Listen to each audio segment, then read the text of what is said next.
L'armée malienne a repris la ville de Kidal. Au-delà de ce succès stratégique, la reprise de cette ville par l'armée malienne est une victoire hautement symbolique pour tout le peuple malien. La prise de Kidal par l'armée malienne, qui a été officialisée le 14 novembre dernier, prouve encore une fois de plus qu'il n'y a que les Africains qui peuvent sauver l'Afrique. Aujourd'hui, nos forces armées et de sécurité se sont emparées de Kidal. La France et les autres organisations comme la MINUSMA ont fait plus d'une décennie au Mali sans pouvoir reprendre la ville de Kidal. Plus d'une décennie.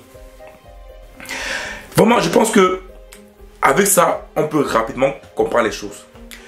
Les Occidentaux ne sont pas en Afrique pour permettre que l'Afrique soit stable. Ici, je veux prendre l'exemple d'un pays en Afrique centrale qui est très riche, mais dont on sait tous comment le pays est tellement instable à cause de toutes les guerres qu'il y a à gauche et à droite, de l'ONU qui est partout avec ses militaires et que je peux dire empêche ce pays de se développer. Ici, je veux parler de la République démocratique du Congo. On sait tous que c'est un très grand pays, le deuxième pays le plus grand d'Afrique, un pays riche en matières premières, uranium, coltan, bauxite, etc.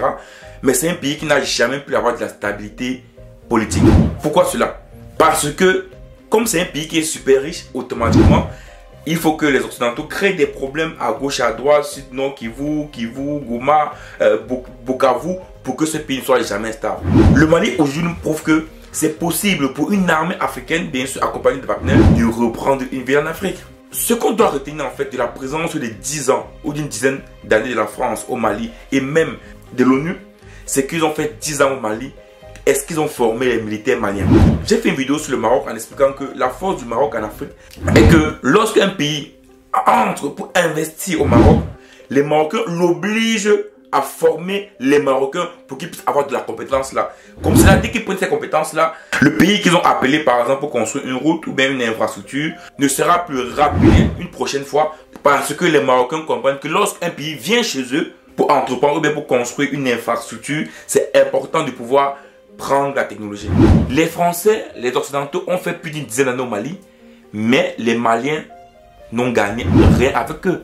Ni en termes d'armes, ni en termes de compétences, rien du tout. Quand vous voyez comment une armée arrive chez vous, dit que je vais vous aider, par derrière, ils ne vous apprennent rien, comprenez une chose, c'est simple, avec ce type de personnes, vous n'allez rien gagner. Regardez en Ukraine par exemple. Je prends encore les gens d'Ukraine. L'Ukraine, on a envoyé des armes à l'Ukraine, on a envoyé des avions en Ukraine, on a envoyé des chars à l'Ukraine. Mais on a formé les Ukrainiens pour pouvoir utiliser tous ces gadgets-là. Paris assure aussi la formation de soldats ukrainiens en France et en Pologne.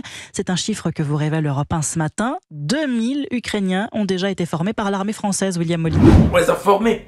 Et on les a formés parce qu'on sait que l'armée ukrainienne ne maîtrise pas cet outil-là. Donc du coup, on les a formés pour qu'ils puissent mieux utiliser l'outil-là pour mieux combattre la Russie. Mais en Afrique, ils ne le font pas. Pourquoi en Afrique, ils ne le font pas également? La France, l'ONU, ils ont fait plus de 10 ans au Mali. Pourquoi ils n'ont pas formé l'armée malienne à ça? Pourquoi? Mais, ils viennent vous dire qu'ils vont vous aider. Donc je pense que cette victoire à Kidal montre clairement que c'est possible pour les Africains de sauvegarder leur économie, de sauvegarder leur stabilité politique. C'est possible. Il suffit juste que l'État, le peuple, a la volonté de faire pour pouvoir assurer la sécurité de son État, et je pense que ça peut se faire. Donc vraiment, félicitations au Mali. D'autres pays africains comme la RDC, surtout la RDC, doivent prendre un peu exemple et voir ce qui se passe au Mali pour comprendre qu'ils peuvent faire la même chose dans leur pays, bien que le pays est super grand, très grand, même le Mali également est un pays grand, mais c'est possible de reprendre l'armée de son pays et de faire des belles choses. Et surtout d'être accompagné également par des personnes qui ont de la compétence. Oui, on va mettre ici Wagner. Wagner a quand même de la compétence au niveau de l'armement, au niveau des combats. Du coup, l'armée malienne doit sûrement apprendre d'eux. Ce qu'avec la France, ils n'ont pas pu avoir. Ne restons pas comme ça en pensant que non, ce sont les autres qui vont venir sauver nos pays. Alain Foucault le dit, tous les révolutionnaires, les panafricanistes, tout le monde le dit. Ce n'est pas une personne qui viendra de la France ou des États-Unis pour venir aider l'Afrique, ou même de la Chine, non.